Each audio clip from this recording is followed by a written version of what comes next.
Hi friends, this is Karan and welcome to Karan IAS PCS Academy. Friends, हम लोग जो शिक्षक भर्ती हेतु प्रैक्टिस सेट देख रहे हैं उसका रुक्मिणी का ये सेट 5 है. जी हाँ, रुक्मिणी का सेट 5 है, वॉल्यूम 2. दैट मीन्स ये 5 ऑप्शन वाला सेट है. इसके साथ ही अगर आप इसका PDF प्राप्त करना चाहते हैं, जी हाँ, तो ज्वाइन कर सकते हैं करण IAS PCS Academy में. ये जो डेली बेसिस पे आपको PDF मिलेगा, लेकिन कंप्लीट PDF चाहते हैं तो आप इस नंबर से 930472229870 पर प्राप्त कर सकते हैं. क्वेश्चन नंबर 1 से 40 तक इसमें दिया गया मैथ एंड रीजनिंग है, जिसका PDF आपको मिल जाएगा. जीके जैसे हम लोग देखेंगे. 41. जिस सहायक संधि के आधार पर ब्रिटिश कंपनी पूरी शक्ति का प्रयोग करके बाह्य और आंतरिक खतरों में भारतीय रियासतों की सुरक्षा करने के लिए जिम्मेदार थे, वह किसके द्वारा प्रतिपादित किया गया था? ये किया गया था ऑप्शन सी, लॉर्ड वेलेस्ली. इसका कालखंड कब से कब तक है? 1798 से 1798 से 1805 तक है, यानी 1805 तक है. दूसरा इसमें कौन है? कर्जन, जो बंगाल विभाजन के लिए उत्तरदायी है. डलहौजी, जो संचार व्यवस्था के लिए फेमस है. इसका कालखंड कब से कब तक है? 1848 से 1856. देखिए लिखेंगे बोर्ड थोड़ा यहाँ पे कम, बट आपको सुनना है ध्यान से, ठीक है. Next question number 42. Forward block party के संस्थापक कौन थे? कौन थे? सुभाष चंद्र बोस जी. और इन्हीं के नाम पे 23 जनवरी को क्या मनाया जाता है? पराक्रम दिवस. गांधी जी कांग्रेस के एक बार अध्यक्ष बने. सवाल है कब? तो 1924 में. कहाँ पे बने? कर्नाटक के बेलगाम में. 25 में कौन बना? 1925 में तो नागपुर अधिवेशन हुआ था. उसके अध्यक्षता कौन थे? तो प्रथम भारतीय महिला कांग्रेस के अध्यक्ष बनने वाले, दैट मीन्स सरोजिनी नायडू जी. 43. वह प्रथम भारतीय कौन थे जो ब्रिटिश हाउस ऑफ कॉमन्स के सदस्य के लिए चुनाव लड़े थे? ये कौन थे? ऑप्शन 3, बेमेश चंद्र बनर्जी. ऑप्शन सी, ये चुनाव लड़े थे, लेकिन दादा भाई नेहरू जी प्रथम भारतीय ही नहीं बल्कि पूरे एशिया का, जी हाँ, एशिया का पहला व्यक्ति थे जिन्होंने हाउस ऑफ कॉमन्स में गए थे. एशिया की तरफ से नहीं, एशिया के पहले व्यक्ति थे. साथ ही साथ दादा भाई नेहरू जी एक मतलब कांग्रेस के 3 बार अध्यक्ष भी बने हैं. ये कब बने थे? तो मैंने आपको बताया था ट्रिक के तौर पे 1886, 1800 मतलब 1906 और 1893. ये 3 बार बने थे. Question number 44. स्वतंत्रता की पहली चिंगारी किसने प्रज्वलित की जिस कारण 1857 के विद्रोह की शुरुआत हुआ? ये किए थे मंगल पांडे. कौन किए थे? तो मंगल पांडे जी. ये जवाहरलाल नेहरू जी कांग्रेस के 3 बार अध्यक्ष बने. सबसे कम उम्र में अध्यक्ष बनने वाले कौन है? Jawaharlal Nehru ji. 45. British east India company के गठन के समय भारत में मुगल शासक कौन था? ये कौन था? अकबर. इसका कालखंड कब से कब तक है? 1556 से 1605 तक. Question number 46. जवादी पहाड़ी किस राज्य में है? ये कहां पर है? तमिलनाडु में. कहां पर है? तमिलनाडु में. केरल में कौन सा है जो फेमस है? तो साइलेंट वैली. और ये जो इलाका है, ये जो घाट है नीलगिरी का, यहाँ पे इसका सबसे ऊंचा चोटी कौन है नीलगिरी का? तो बेटा. कौन बेटा? टोडा बेटा. टोडा बेटा मतलब बेटा ट्रिक के तौर पे याद रख सकते हैं. टोडा बेटा, बेटा छोटा हुआ, यानी सबसे बड़ा कौन है? तो अन्नामुडी, यानी मुडी मतलब मान लीजिए बाप. इसका ऊंचाई कितना है? 2695. और बेटा वाला का, टोडा बेटा का 2637 मीटर. 2637 मीटर. 47. भारत में ग्रीष्मकालीन मानसून के प्रवाह की सामान्य दिशा निम्न में से कौन से है? कौन सा? ग्रीष्मकालीन. तो कौन सा है? दक्षिण पश्चिम मानसून. जी हाँ, ये जो है इंडिया, ये जो क्षेत्र है केरल का, यानी इधर से दक्षिण पश्चिम मानसून इक्वेटर को पार करके भारत की दिशा में प्रवेश करती है और भारत में बारिश के लिए जिम्मेदार कारक है. 48. सतलज नदी का उद्गम निम्न में से कहां से है? कहां पर यह? तिब्बत के पठार से. और सिंधु नदी भी कहां से निकलता है? तिब्बत से भी. और ब्रह्मपुत्र नदी भी तिब्बत से. Question number 49. पृथ्वी के दोनों ओर कौन से ग्रह है? क्या है? माई वेरी एडुकेटेड मोम, यानी मरकरी, वेनस, अर्थ, मार्स। कौन ग्रह है?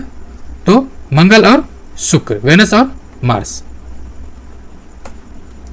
क्वेश्चन नंबर 50, आबू पहाड़ियों का गुरु शिखर किस पर्वत श्रृंखला की सबसे ऊंची चोटी है? ये अरावली का पार्ट है, जी हाँ। और अरावली जो रेसिडुअल है यानी अवशिष्ट पर्वत है, यानी दुनिया के सबसे प्राचीनतम पहाड़ों में से एक है। गुरु शिखर की ऊंचाई कितना है? 1722 मीटर। और ये जो अरावली है ये कहाँ शुरू होता है? तो गुजरात से कहाँ तक जाता है? दिल्ली के जो रायसीना हिल्स है यानी दिल्ली तक जाता है, इसी का ये पार्ट है। Next question number 51, time magazine द्वारा वर्ष 2023 में जारी दुनिया के महानतम स्थानों की सूची में भारत के किन स्थान या स्थानों को शामिल किया गया है? तो किस आप आंसर दे सकते हैं फ्रेंड्स, मैं 2-3 सेकेंड का समय देता हूं, आप हर क्वेश्चन के लिए कमेंट कर सकते हैं। ये कहां पर है? ऑप्शन डी, मतलब क्या हुआ? एक में से अधिक, अर्थात मयूरभंज जो कि उड़ीसा में है और लद्दाख, ये दोनों को मिला है। एक सवाल मैंने कमेंट बॉक्स में पूछा था, कम्युनिटी बॉक्स में, कि भारत का, ठीक है, भारत का सबसे उत्तरी राज्य कौन है? तो सबसे उत्तरी राज्य कौन सा है? तो सबसे उत्तरी राज्य जो है वो कौन हो गया? हिमाचल प्रदेश। चूंकि इसलिए बताना जरूरी हो गया है, लगभग 800 आदमी में से 25%, जी हाँ 25% का जवाब है जम्मू एंड कश्मीर। क्योंकि जम्मू कश्मीर कोई राज्य ही नहीं है, तो आपको क्वेश्चंस के बारीकी को भी समझना है। नेक्स्ट क्वेश्चन नंबर 52, सिप्री द्वारा जारी रिपोर्ट के अनुसार वर्ष 2022 में दुनिया का शीर्ष हथियार आयातक देश कौन बना? Option A, Bharat. जी हाँ, भारत दुनिया का सबसे या सर्वाधिक आयातक देश बना है। और भारत किससे ज्यादा आयात करता है? तो भारत जो करता है वो अभी भी रसिया से सर्वाधिक आयात करता है। ठीक है, सिप्री क्या है? ये एक इंस्टीट्यूशन है जो कि जारी करता है।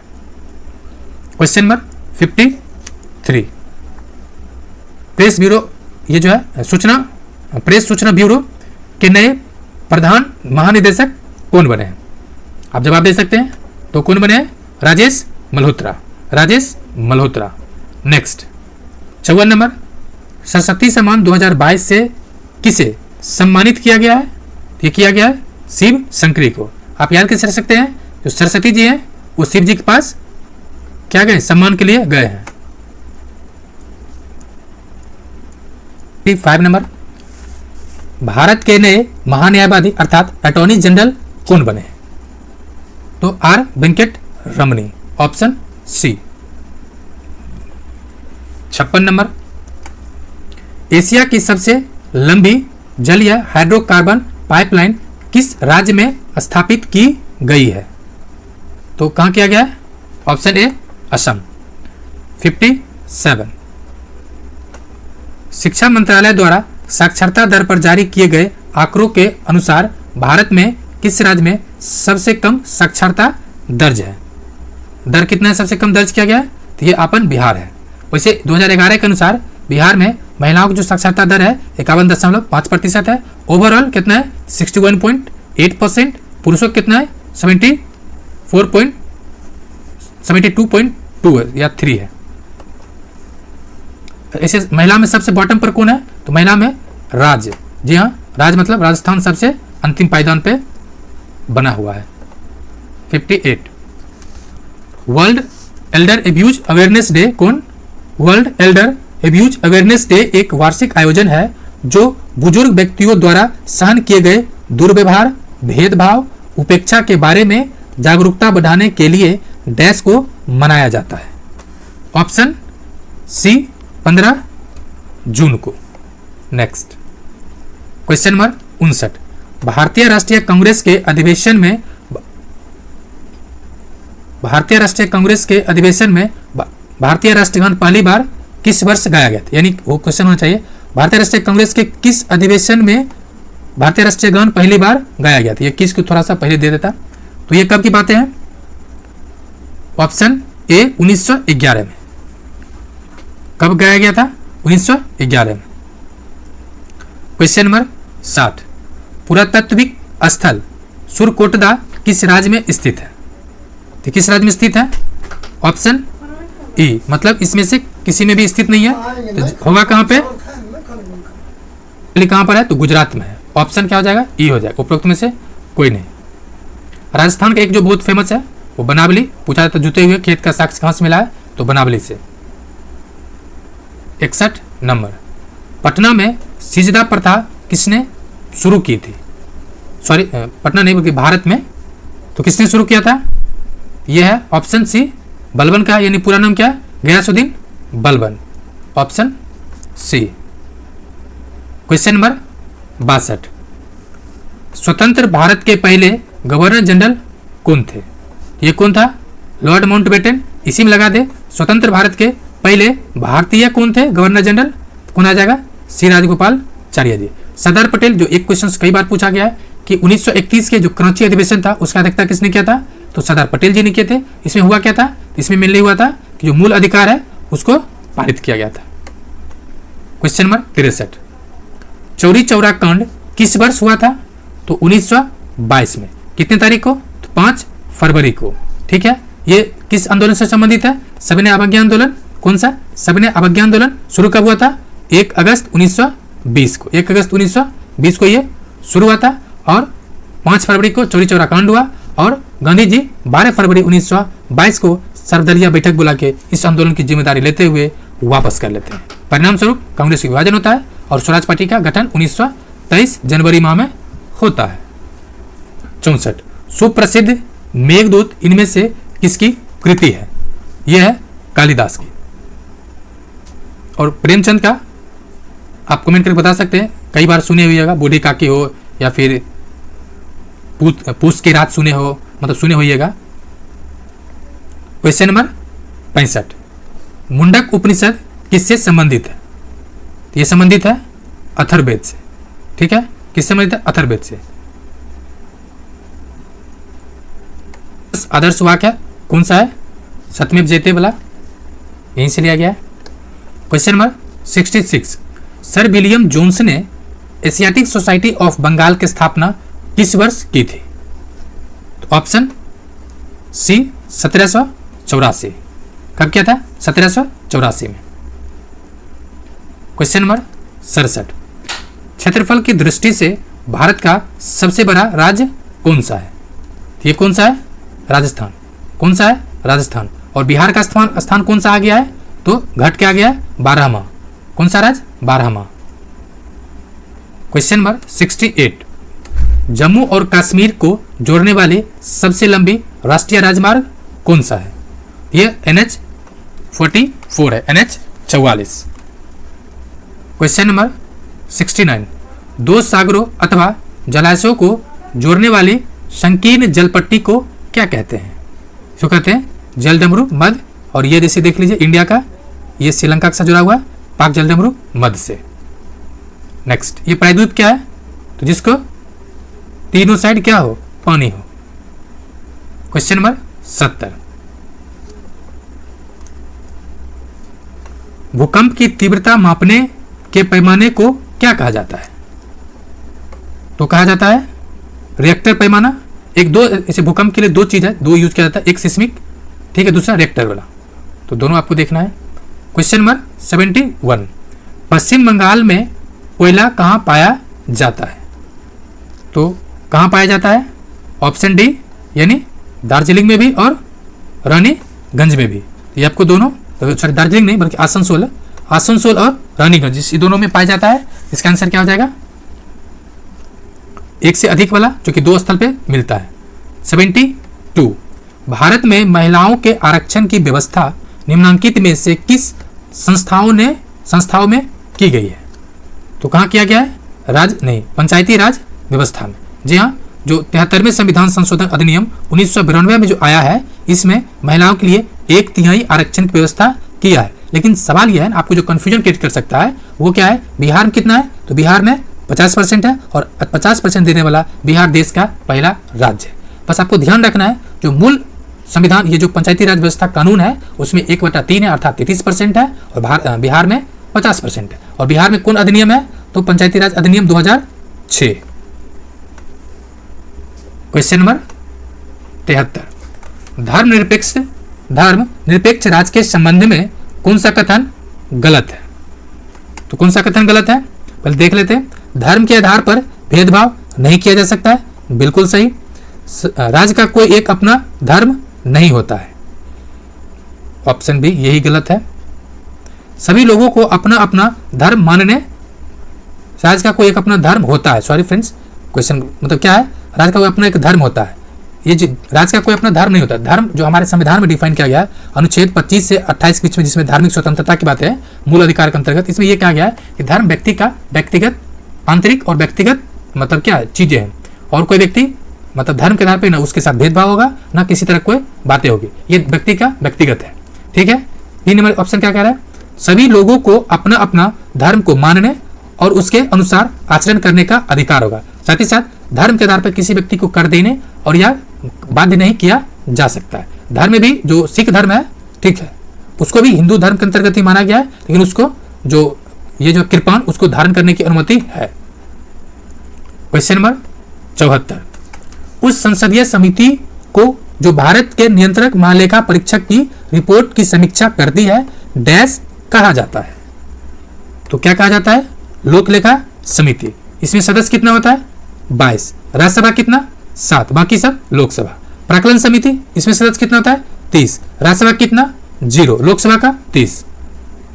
नेक्स्ट क्वेश्चन नंबर 75 क्या कह रहा है, फ्रेंड्स आपसे एक रिक्वेस्ट है, अगर आपने अभी तक चैनल को सब्सक्राइब नहीं किया प्लीज चैनल को सब्सक्राइब कर लें एंड बेल आइकन को हिट कर दें ताकि जब भी कोई नोटिफिकेशन आए और अगर आपके काम का हो तो आप उसे देख लें। क्वेश्चन नंबर 75, निम्नलिखित में से किस स्थिति में बंदी प्रत्यक्षीकरण रिट जारी किया जाता है। तो किस स्थिति में जारी किया जाता है, तो दोषपूर्ण पुलिस की नजरबंदी से। जी हाँ, प्रत्यक्षी इसका मतलब होता है स्व शरीर उपस्थित। ठीक है, तो मतलब समझ सकते हैं ये उपस्थित करना होता है 24 घंटा के अंदर अगर नहीं किया तो उसके लिए मजिस्ट्रेट के पास एप्लीकेशन देना होता है कि किस कारण से नहीं किया गया। रिट की चर्चा किस में है, तो रिट की चर्चा संविधान में 2 जगह है, एक अनुच्छेद 32 में जिसके आधार पर सर्वोच्च न्यायालय अर्थात सुप्रीम कोर्ट रिट यानी मतलब रिट जारी कर सकता है। ये रिट कितने तरह का है, टोटल 5 तरह का। एक चीज और आपको मार्क करना है जो आपके लिए इंपॉर्टेंट है, रिट के मामले में high court is more powerful than supreme court. जी हाँ, सुप्रीम कोर्ट केवल और केवल मूल अधिकार के केस में रिट जारी कर सकता है, जबकि हाई कोर्ट सभी मामले में रिट जारी कर सकता है। हाई कोर्ट किस अनुच्छेद में, 226। क्वेश्चन नंबर 76, भारतीय संविधान में शामिल डीपीएसपी अर्थात निदेशक तत्व की अवधारणा किस देश के संविधान से ग्रहण किया गया है या लिया गया है।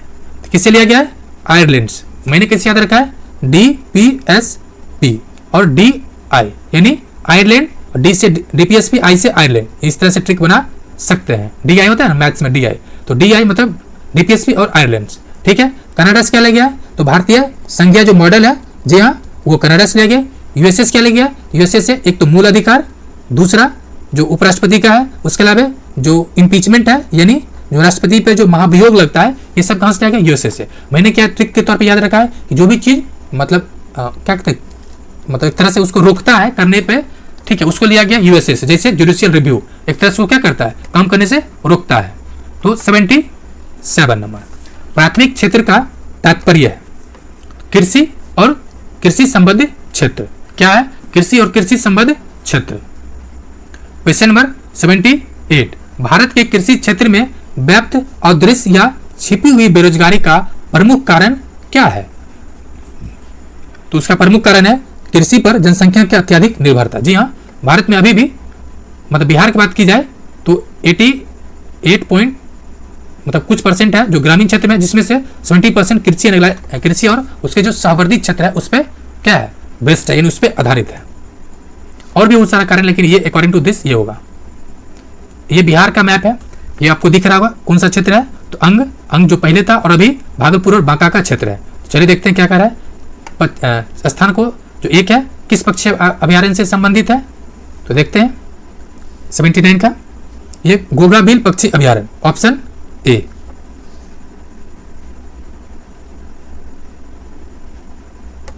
एक्चुअली इस साइड है, थोड़ा इधर आता तो आता भागलपुर में, ये एग्जैक्ट यहां पर नहीं है।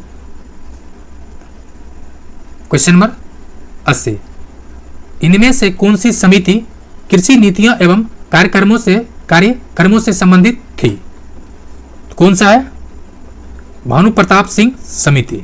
कौन सा है, भानु प्रताप सिंह समिति। नेक्स्ट क्वेश्चन नंबर 81 भारत में NSSO किस मंत्रालय के अधीन कार्य करता है? यह करता है कौन सा? सांख्यिकी एवं कार्यक्रम कार्यान्वयन मंत्रालय। कौन सा? सांख्यिकी एवं कार्यक्रम कार्यान्वयन मंत्रालय। 82 नंबर कह रहा है बिहार क्षेत्र में आए भूकंपों में सबसे ज्यादा विनाशकारी भूकंप किस वर्ष आया था? 1934 में। जी हाँ, बिहार को दहला के रख दिया था। वैसे भूकंप का झटका आपने भी महसूस किया होगा क्योंकि 12-13 में कई बार आया था। 83 नंबर पहली भारतीय महिला जो भारतीय राष्ट्रीय कांग्रेस के अध्यक्ष बनी थी। आज के क्वेश्चन में डिस्कशन किया गया, आई थिंक आपको याद होगा। कौन बनी थी? ऑप्शन क्या होगा? ए। क्यों? क्योंकि श्रीमती सरोजिनी नायडू जी थे। और कहाँ अधिवेशन हुआ था? कानपुर में। अधिवेशन किसका था? किस वर्ष हुआ था? 1925। लेकिन ये भारतीय महिला है, बिना मतलब ओवरऑल कांग्रेस का कौन अध्यक्ष फर्स्ट टाइम बनी थी? Annie Besant. कब बनी थी? 1917 में। नेक्स्ट क्वेश्चन नंबर 84 जनगणना 2011 के अनुसार सर्वाधिक जनसंख्या के अनुसार राज्यों के सही क्रम को पहचानें। तो सही क्रम क्या है? उत्तर प्रदेश 21 करोड़ के साथ टॉप पर है और जितना उत्तर प्रदेश की आबादी है उतनी ही आबादी किसका है? पाकिस्तान का। महाराष्ट्र दूसरे स्थान पर है, बिहार तीसरे स्थान पर है। बिहार और उत्तर प्रदेश मिला लीजिए तो उतना आबादी किसका है? मतलब बिहार उत्तर प्रदेश से मतलब जो अमेरिका की आबादी है लगभग 33 करोड़, उससे टप जाता है। पश्चिम बंगाल आंध्र प्रदेश, यानी ऑप्शन क्या हो जाएगा इसका आंसर? बी। क्वेश्चन नंबर 85 भारत की राष्ट्रीय प्रतिज्ञा के रचयिता डैश थे? तो ये थे ऑप्शन सी पीडी मारी वेंकट सुब्बा राव। कोड कौन है? पीडी मारी वेंकट सुब्बा राव जी। 86 नंबर बिहार से लोकसभा के लिए कितने सीट निर्धारित है? कितने लोकसभा के लिए? 40। 38 जिला और प्लस 2। ये जो 38 जिला के अलावा कभी क्वेश्चन पूछा जा सकता है कि बिहार के किस जिले में दो लोकसभा सीट है। एक तो पटना, कौन कौन है पटना में? पटना साहिब और पाटलिपुत्रा। दूसरा कौन जिला है? समस्तीपुर, जहां पर 2 संसदीय क्षेत्र। अगर कोई समस्तीपुर जिला के हैं तो आप कमेंट कर सकते हैं दोनों क्षेत्र कौन सा है। दूसरा सवाल राज्यसभा में कितना सीट है? तो राज्यसभा के लिए कितना है? 16। ठीक है। और 16 ये जो 6 है, ठीक है, अनुसूचित जाति किसमें कितना रिजर्व है? तो 6। और बिहार विधानसभा में कितना सीट है?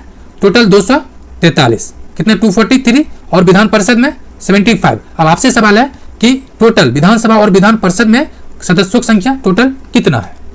आप कमेंट कर सकते हैं। 87 नंबर जूट उत्पादन के लिए बिहार के सबसे प्रमुख जिला निम्न में से कौन है? यह है पूर्णिया।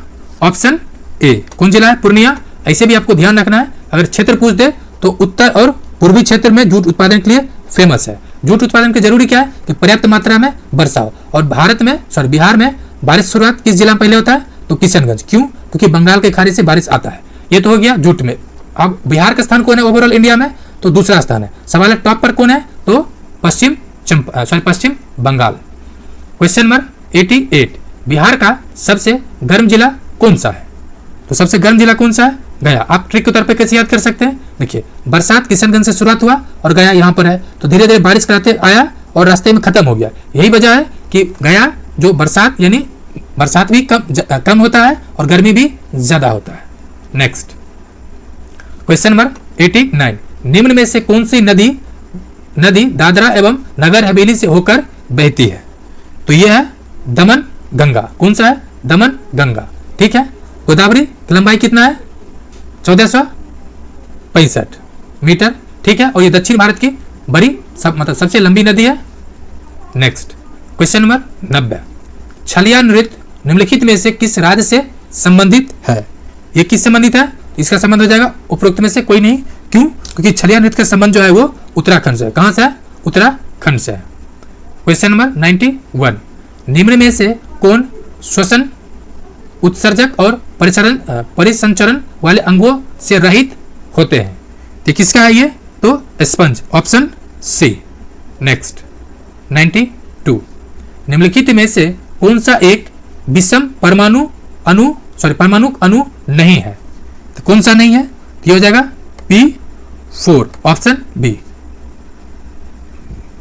क्वेश्चन नंबर 93 एक वस्तु की स्थितिज ऊर्जा में किसके साथ वृद्धि होता है? किसके साथ वृद्धि होगा?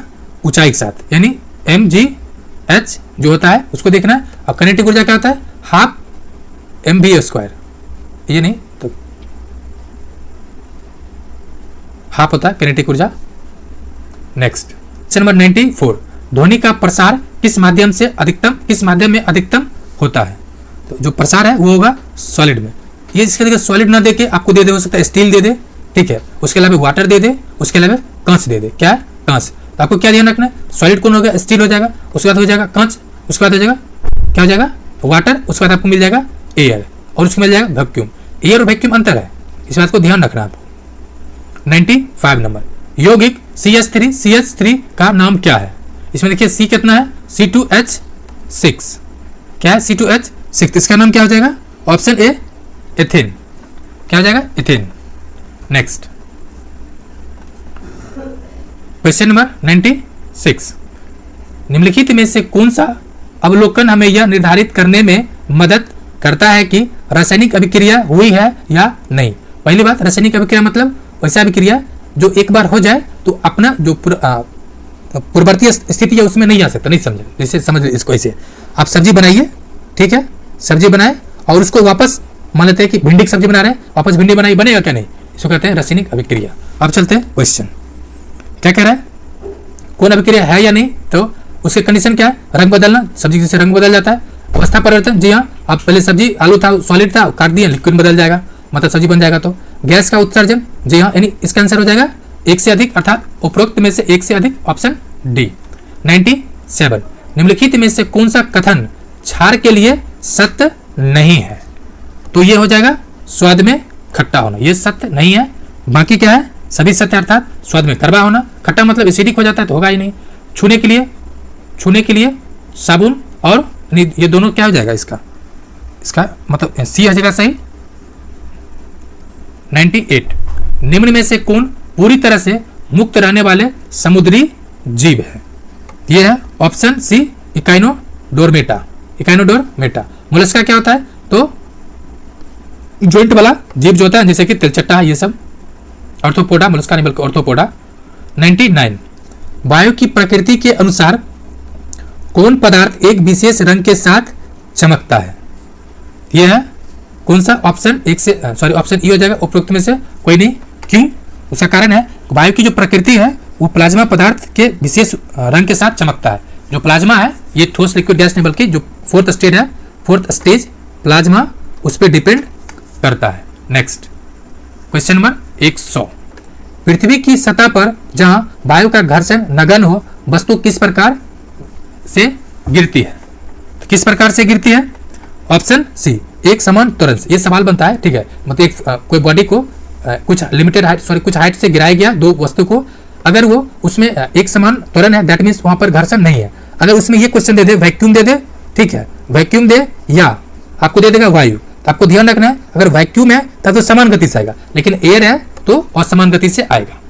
क्वेश्चन नंबर 101, निम्नलिखित में से कौन सी विशेषता ध्वनि की नहीं है? तो कौन सी विशेषता ध्वनि की नहीं है? उपरोक्त में से कोई नहीं, अर्थात मतलब क्या कहना चाह रहा है? कहना ये चाह रहा है कि ध्वनि की जो विशेषता है, गुण, स्वर या प्रबलता, तीव्रता, ये सब उसकी क्वालिटी है, ठीक है। गुणवत्ता, प्रबलता, स्वरमान, ये सब ध्वनि की विशेषता। तो नहीं कौन हो जाएगा? तो ये हो जाएगा, क्योंकि सभी है तो इसका आंसर क्या हो जाएगा? उपरोक्त में से एक से, मतलब उपरोक्त में से कोई नहीं। क्वेश्चन नंबर 102, जिसके कारण ब्रह्मांड में प्रत्येक निकाय हर दूसरे निकाय को आकर्षित करता है, उस बल को क्या कहते हैं? तो गुरुत्वाकर्षण बल कहते हैं। कभी कभी फॉर्मूला पूछ देता है, क्या होता है? G1 M1 M2 upon R square. R जो है रेडियस है। अब देखिए, प्रत्येक वस्तु पे ग्रेविटेशन फोर्स लगता है, चूंकि ये सबसे वीक फोर्स है, इसी वजह से ये अट्रैक्ट या खींच नहीं पाता है। सबसे स्ट्रॉन्ग फोर्स कौन है? तो न्यूक्लियर, लेकिन वो मतलब क्या है कि वो बहुत कम दूरी तक लगता है, ग्रेविटेशन सर्वाधिक दूरी तक लगता है, और न्यूक्लियर जो है बहुत दूरी तक लगता है, लेकिन न्यूक्लियर बहुत कम, ग्रेविटेशन बहुत ज्यादा। इसीलिए इसको इसे भी देख सकते हैं, जिसके पास बहुत ज्यादा सामर्थ्य है तो ग्रेविटेशन है लेकिन वो शांत है। न्यूक्लियर बहुत डेंजरस है लेकिन इसका कैपेसिटी बहुत दूर तक फैलने का नहीं है, इसलिए अपने आप में शांति लाने का प्रयास कीजिए, धैर्य रहने का। 103 नंबर, निम्नलिखित में से कौन सा एक पराग कोश का हिस्सा नहीं है? तो कौन सा नहीं है? ऑप्शन बी अंडक। नेक्स्ट 4 नंबर, शुक्राणु और मूत्र के लिए समान मार्ग कौन है? ऑप्शन बी मूत्र मार्ग है। क्वेश्चन नंबर 105, एक विशिष्ट कस्बे में और अजैव निम्नीकरणीय अवशिष्टों के उत्पादन को कम करने के लिए ट्रिपल आर यानी रिसाइकल, रिड्यूस और मतलब रीयूज और रिसाइकल, हालांकि अब ये 5 आर आ गया है, ठीक है, रिकलेक्ट एंड इस तरह से 5 है, तो रिड्यूस का पालन किया जाना, इन तीनों का सही क्रम क्या होगा? सबसे पहले आप क्या कीजिएगा, तो जरूरी है सबसे पहले आपको कलेक्शन होना चाहिए, मतलब क्या उसको रिड्यूस उसके बाद रीयूज उसके बाद रिसाइकल, ठीक है। पहले तो कम करना है, अगर ले लिया है तो उसको वापस बार बार यूज करना, जैसे कि आप कोक बोतल जो प्लास्टिक है, सॉरी कोक जो बोतल जिसमें ठंडा पीते हैं उसको बार बार पानी पीते हैं और आखिर में उसको रिसाइकल के लिए सप्लाई कर देते हैं। 106 नंबर, भारत में स्थापित पहला राष्ट्रीय उद्यान कौन है? ये सवाल किसी ने कमेंट में पूछा था, तो ये कौन सा है? जिम कॉर्बेट राष्ट्रीय उद्यान, जी हाँ। इसका गठन कब हुआ था? 1936 में। पहले इसका नाम था heli national park. Question number 107, इनमें कौन आहार संतुलित अर्थात बैलेंस डाइट ना होने के कारण होने वाले रोग है? तो कौन सा रोग है? तो हीन जनिता, ठीक है, ऑप्शन ए। 108 नंबर, साधारण नमक का रासायनिक नाम क्या है? Sodium chloride, option B NaCl। लेकिन ये NaCl जो है ना, ये स्ट्रॉन्ग बेस और स्ट्रॉन्ग एसिड से रिएक्ट करके बनता है। 109 नंबर, निम्नलिखित में से कौन सी पेट्रोलियम मोम है? तो कौन सा है? तो पैराफिन मोम, ऑप्शन सी। 110 नंबर, डिहाइड्रेशन क्या? डिहाइड्रेशन से प्रायः किस पदार्थ की कमी होती है? तो इसका कारण है सोडियम क्लोराइड। क्या है? Sodium chloride. नेक्स्ट 111 नंबर, 1 ग्राम वसा की कितनी ऊर्जा देती है? ये कितनी ऊर्जा देता है? तो 9.3 कैलोरी होता है, तो ये इसको 0.3 लगा लीजिए, ऑप्शन सी। क्वेश्चन नंबर 112, लंबी दूरी के बेतार कौन है? लंबी दूरी के बेतार संचार के लिए अपेक्षित तरंगे कौन सी है? ये हो जाएगा रेडियो तरंगे, ठीक है। ये किस मंडल मिलता है? तो आयन मंडल में। आयन मंडल मिलता है, कितने मंडल है टोटल? 5। ये मिलता है कौन सा? तो चौथा में। क्वेश्चन नंबर 113, लिटमस विलयन न तो अम्लीय होता है और न ही क्षारीय, तब उसकी रंग क्या होता है? तब उसका रंग कौन सा हो जाएगा? ऑप्शन नीला किसमें है? सी में, ऑप्शन सी हो जाएगा। सॉरी सी नहीं बल्कि बैगनी होता है, ऑप्शन ई हो जाएगा इसका। ऑप्शन ई कौन रंग होता है? तो बैगनी, ध्यान रख ले। अब देखिए एक सवाल और पूछा जाता है, जो लाल लिटमस से बुल हो जाना, तो क्या चीज हुआ? देखिए आप सिंपल याद कर लीजिए, आप बहुत गुस्से में, ठीक है, आप बहुत गुस्से में क्या हो जाएगा? ठंडा हो जाएगा तो ब्लू हो जाएगा। अगर आप ब्लू यानी नॉर्मल से गुस्से में चल गए तो मतलब एसिड पर तो चल गए, यानी बेस से एसिड में जाएगा तो गुस्सा ने लाल हो जाएगा और गुस्सा से ठंडा हो जाएगा तो नीला लिटमस। 114 नंबर, क्वेश्चन नंबर 114, निम्नलिखित में से कौन सा कथन गलत है? इसको थोड़ा जूम कर देता हूं, तो कौन सा कथन गलत है? ऑटोमोबाइल के निर्माण में धातुओं का उपयोग किया जाता है, जी हाँ। धातुओं का उपयोग बर्तन बनाने में किया जाता है, जी हाँ। सजीव श्वसन के दौरान धातुओं को अंदर खींचता है, नहीं, ये गलत है। उपरोक्त में से आंसर क्या हो जाएगा? सी। क्वेश्चन नंबर 115 कह रहा है कथन कौन सा सही है? अमीबा कूटपादों की मदद से अपना भोजन ग्रहण करता है, जी हाँ, ये सही है। अमीबा लगातार अपना आकार और स्थिति बदलते रहता है, यानी ये दोनों ही कथन सत्य है, ऑप्शन ए। क्वेश्चन नंबर 116, ये भी कथन पर विचार करने का रहा है। चलिए हम लोग विचारते हैं। पहला विचारने योग्य बात है कि आपको अच्छे से विचार करना है। क्या विचार करना है? बादलों में मौजूद कण सूर्य से आने वाले श्वेत प्रकाश में मौजूद विभिन्न रंगों की तरंग दैर्घ्य की तुलना में बड़े होता है। ये तो सही है विचारने योग्य।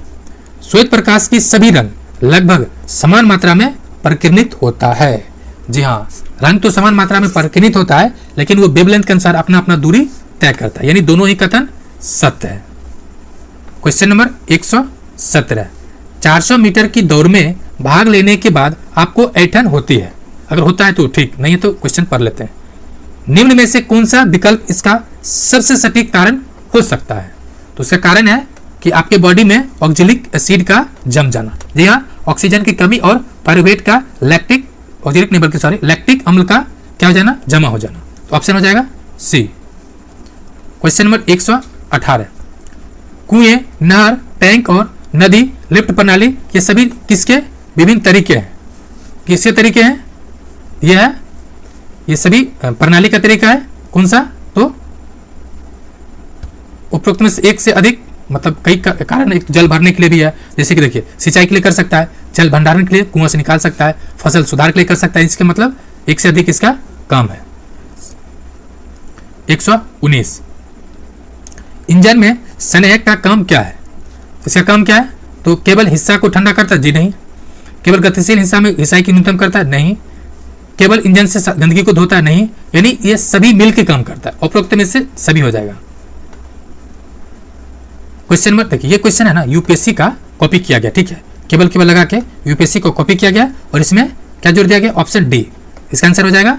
उसमें वहां रहता 1, 1, 2, 1, 2, 3 या उपरोक्त में से सभी, ठीक है, तो उसी से ही कॉपी किया, इसीलिए ऐसा ऑप्शन है। क्वेश्चन नंबर 120, टेरिडोफाइटा में कौन सा अंग नहीं होता है? ये होता है पुष्प, नहीं होता है। इस तरह से फ्रेंड्स 120 क्वेश्चन था जीके जीएस का जो क्वेश्चन वो कंप्लीट हो गया। बाकी अगर आपको इसका पीडीएफ चाहिए तो कर्ण आईएएस एकेडमी के टेलीग्राम ग्रुप ज्वाइन कर लीजिए। अगर कंप्लीट चाहिए पीडीएफ तो जो नंबर दिया गया उस पर आप मैसेज करके प्राप्त कर सकते हैं। वीडियो देखने के लिए शुक्रिया एंड जय हिंद।